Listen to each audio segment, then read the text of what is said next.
Welcome to the first of several drawing and painting exercises that will help you to increase your watercolour skills relating to botanical art.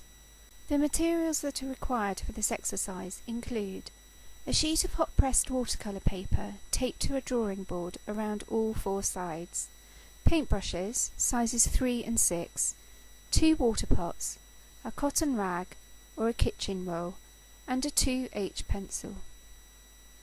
The watercolour paints that we will be using are Winsor & Newton Artist Quality paints, and the colours are French Ultramarine, Quinacridone Gold, Perylene Maroon and Transparent Yellow.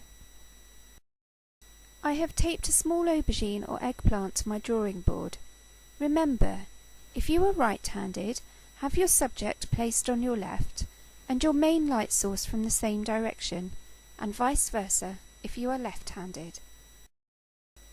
I have then drawn an outline of the aubergine with a 2H pencil, making sure that I do not press firmly into the paper.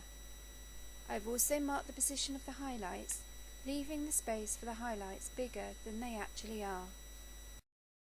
Before applying the first wash, I applied clean water inside the outline of the drawing, allowing a short time for the paper to slightly absorb the moisture.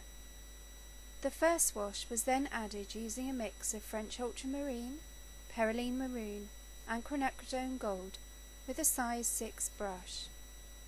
The area set aside for highlights can then be lifted off with a clean moist brush whilst the first wash is still damp. The watercolour wash is then deepened in colour by adding a mix of the colours mentioned previously. It is important to let each layer of paint dry, otherwise each layer will wash into the next, creating a blotchy wash with hard edges. Always step back and have a look at your work. It is good to see it from a different perspective, and it is important to not sit in the same position for too long. Also, keep a record of the washes you have mixed, with any relevant annotations.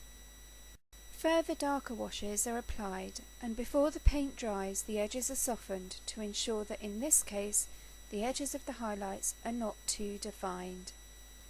In some cases you do not want to make the highlights too elongated, so the colour is drawn across in several places to break up the strip of highlight.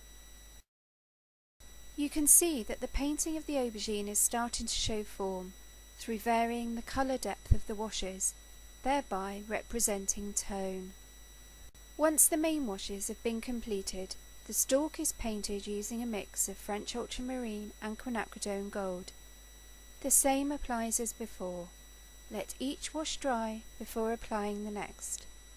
When painting smaller areas, your brush size can be reduced, and here I was using a size 3. I wasn't entirely happy with the final colour of the aubergine, as there were some areas that needed to be really dark. A new wash was mixed using French Ultramarine and Perylene Maroon, but now adding Transparent Yellow. Because this is a cooler yellow, it gave more of a black wash, which was perfect for these areas. The final details on the stalk were applied using a technique known as dry brushwork. This is when the paint on the brush is virtually dry, with any excess moisture having been removed onto a cotton rag.